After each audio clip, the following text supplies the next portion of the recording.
හරි දරුවනේ අපි මේ ඇවිල්ලා ඉන්නේ මම ඔයගලන්ට කිව්වා මූලික ක්‍රම තුනක් යටතේ මම ඔයගලන්ට භාග එකතු කිරීම අඩු කිරීම යටතේ ගැන පැහැදිලි කරනවා කියලා. අපි මේ ඇවිල්ලා ඉන්නේ තුන්වෙනි ක්‍රමයට. දැන් ගණිතයේ පොඩ්ඩක් අපහසු දරුවෝ ගත්තොත් ඒගොල්ලන්ට පොඩ්ඩක් සංකීර්ණ වෙන අවස්ථාවක් තමයි මෙන්න මෙතන. එතකොට අපි මුලින්ම කතා කරන්නේ මේක බොහෝ ගුරුවරු කියන ලේසි ක්‍රමයක් තමයි මොකද්ද? මේ 6 4ෙන් වැඩි කරා 6 වරක් 4 24යි. 4ෙන් මේ පැත්තට වැඩි කරා 4 වරක් 1 4යි. 6ෙන් මේ පැත්තට වැඩි කරා 6 වරක් 1 6යි. උත්තරේ ගත්තා දෙන්න එකතු කරලා 24ෙන් 10යි කියලා. එතකොට මම ඒක පළවෙනි ක්‍රමයේදී කිව්වා මම කිව්වා ඒක වැරද්දක් නෑ. ඒ වගේ හදන්න පුළුවන් අවස්ථා ගොඩක් ඕගොල්ලන්ට එනවා. හැබැයි හැමදාම අපි එහෙම හදන්නේ නෑ. මම ඒකයි මේ නැවත කියන්නේ. එතකොට අපි දෙවෙනි ක්‍රමයේදී කතා කරා හරයන් දෙකම වෙනස් කරන්න ඕනේ නැති අවස්ථාවක් ගැන. දැන් අපි කතා කරන්නේ මෙන්න මෙතන ගන්න දරුවෝ මේ 6න් 1යි 4න් 1යි තියෙන වෙලාව. අපි 6 වරක් 4 24යි කියලා ගන්නෙ නෑ.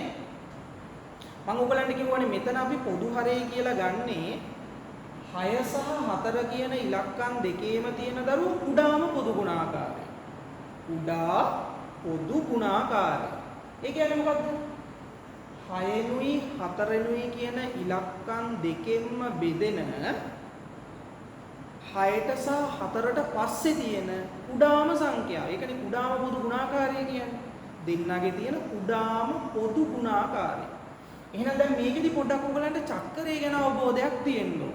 ඔයගොල්ලෝ 6 වරක් චක්‍රේ 4 වරක් චක්‍රේ කියන දෙකම දන්නවනම් මේ චක්‍ර දෙකම හම්බෙන ඊළඟ තැන 12 කියලා ඔයගලන්ට තේරෙන්න ඕන. 6 වරක් 2 12යි 4 වරක් 3 12යි. එහෙනම් දරුවෝ 6 වරක් 4 24යි කියලා ගන්න කලින් අපිට මේකේ කුඩා පොදු ගුණාකාරය ගන්න පුළුවන් 6යි 4යි දෙන්නම් බෙදෙන ඊළඟට තියෙන සංඛ්‍යාව 12යි කියලා. එහෙනම් මේකේ පොදු හරය වෙන්නේ කවුද? 12. මම කොහොමද 12 ගන්නෙ? 6 12 කරන්න මම 6 වැඩි කරන්න ඕන 2කින්. ඒ හින්දා මම එකක් වැඩි කරා 2කින්. මම 4 වැඩි කරනවා 12 කරන්න 3. ඒ හින්දා එකක් වැඩි කරනවා 3. ඔන්න දැන් මම ගත්තා පොදු හරය. ඊට පොදු හරය 12යි. එක් වරක් 2 2යි, එක් වරක් 3 3යි. මට උත්තරේ ගත්තා ඒක 12න් 5යි. දැන් මේක අර මුලින් හදපු ක්‍රමයට හැදුවා නම් කාට හරි කෙනෙක්ට එන්නේ 24න් 10යි කියලා. ඒතර ඒක සුළු කරලා ගන්න ඕනේ. මම කියදරුව අපි ගණිතයට ගැටලුවක් විසඳන ක්‍රමය අනුව ඒ ගණිතය ගැටලුව බලන කෙනා දන්නවා අපි හරි අවබෝධකින්ද ගැටලුව විසඳලා තියෙන්නේ කියලා. එහෙනම් දැන් 10යි 4යි ගත්තා. කෙනෙක්ට කටපාඩමින් ගන්න පුළුවන් 10 වරක් 4 40යි කියලා. නමුත් ඕගොල්ලෝ තේරුම් ගන්න ඕන 10යි 4යි කියන ඉලක්කම් දෙකම ගත්තොත් 10යිනුත් බෙදෙන 4යිනුත් බෙදෙන ඊළඟට තියෙන සංඛ්‍යාව තමයි 20. 10 වරක් 2 20යි 4 වරක් 5 20යි. එහෙනම් මේකේ කුඩා පොදු ගුණාකාරය වෙන්නේ 20. ඒ කියන්නේ අපි මේකේ පොදු හරය ගන්නෙ 20. එහෙනම් මම 20 කරන්න 10 දෙකකින් වැඩි කරලා උඩ තියෙන දෙකක් දෙකකින් වැඩි කරලා 4 5න් වැඩි කරලා උඩ තියෙන එකේ ඉලක්කමත් මම 5න් වැඩි කරනවා. එහෙනම් මට පොදු හරය ඉලක්කම කීයද? 20යි. දෙවරක් 2 4යි, එක් වරක් 5 5යි. එහෙනම් මම උත්තරේ ගන්නවා 20න් 9යි. 20න් 9යි. අපි ඊළඟ එකට යමු. 8යි 6යි.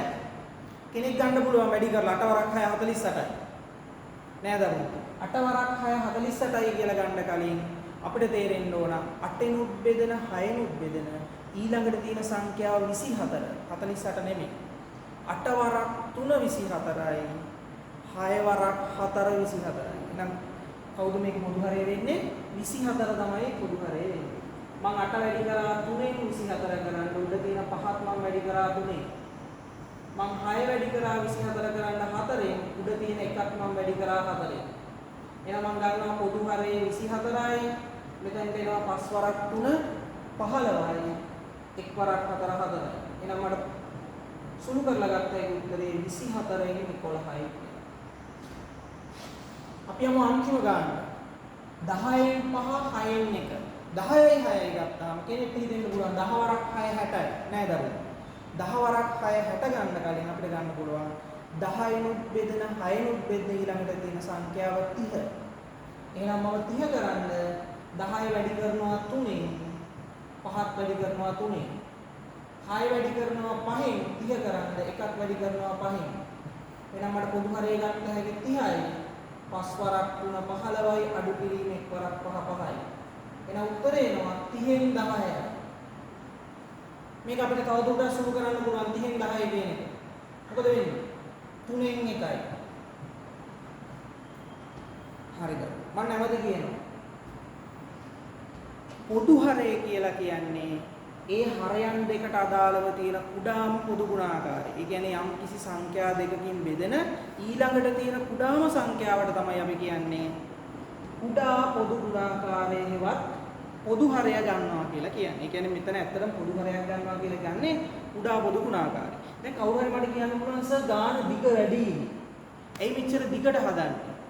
මම නැවත කියනවා දරුවෝ ඕගොල්ලෝ නිවැරදි මූල ධර්මයේ මත පදනම් වෙලා මේ ගැටලුව අවබෝධයෙන් හැදුවොත් ඕගොල්ලන්ට මේ මොකද්ද වෙන්නේ කියලා හොඳට තේරුණාට පස්සේ ඕගොල්ලන්ට පුළුවන් මෙන්න මේ පියවර අතහැරලා දාන්න. එතකොට ඔයා දන්නවා මේක ඊළඟට තියෙන සංඛ්‍යා පොදු හරය වෙන්නේ 12. 12 කරන්න 6 දෙකින් වැඩි කරපු හින්දා 1 දෙකින් වැඩි කරා 2යි. 4 3ෙන් වැඩි කරපු හින්දා 1 වරක් 3 3යි. උත්තරය 12න් 5යි. ඒ සුළු කිරීම තියෙන්නේ කොච්චර ඉක්මනට ඕගොල්ලෝ අල්ල ගන්නවද කියන එක ඕගොල්ලෝ සතු දෙයක්. ඇයි ඒ?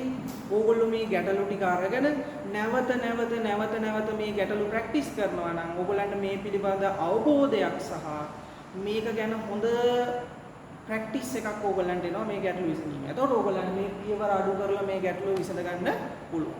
එහෙනම් දරුවෝ මම මේ වෙද්දී ඕගොල්ලන්ට මේ කුඩා වීඩියෝ 3ක් යටතේ මේ ගැටලුවක් විසඳන්න පුළුවන් මූලික ආකාර 3 ගැන කතා කරා. මම ඊළඟ වීඩියෝ එකේදී එක දිගට මේ වගේ ගැටලු විශාල ප්‍රමාණයක් ඕගොල්ලන්ට හදලා පෙන්නනවා. මාත් එක්කම මේවා නැවත හදලා